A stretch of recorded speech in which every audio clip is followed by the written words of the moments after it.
میرے بھائیوں، آئیں اب یرمیہ پر ایک نظر ڈالیں۔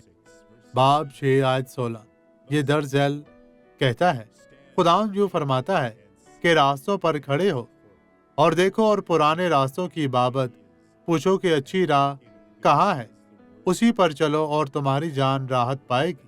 پر انہوں نے کہا، ہم اس پر نہ چلیں گے۔ اچھا طریقہ خدا کا کلام ہے۔ یہ وہ کلام ہے جو فوری طور پر آپ کی توجہ حاصل کرتا ہے، جس کی طرف آپ کی نظریں سب سے پہلے مبذول ہوتی ہیں اور آپ کو خوش کرتی ہیں۔ میرے بھائیوں، اس کے علاوہ ہمارے پاس یہاں ایک اور حوالہ ہے کہ راہ، حق اور زندگی مسیح یسوع ناصری ہے۔ زبور 100 اس کی آیت نمبر 4 دیکھیں۔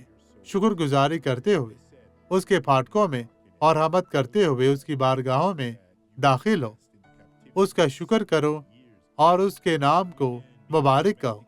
یہودا، تم ایسا کیوں کرو گے؟ آپ 70 سال تک اسیری میں بھیجے جائیں گے، عورتیں گھریلو غلام بن جائیں گی۔ میرے بھائیوں، یسوع کے پاس آئیں اور اپنا دکھ درد اس کے ساتھ بانٹیں، اسے اپنا نجات دہندہ مانیں۔ آئے دعا کرے۔ باپ، تیرا بہت شکریہ ہمارے فہم کو کھولنے کے لیے، ہماری سمجھ کو کھولنے کے لیے کہ ہم تجھ پر ایمان رکھتے ہوئے اپنی برکت پر قبضہ کرنے کے قابل ہوں۔ خداوند، اس سارے فضل کے لیے ہم دل سے تیرے شکر گزار ہیں۔ مسیح یسوع ناصری آپ سب کو بہت برکت دے۔ تیرا بہت شکریہ۔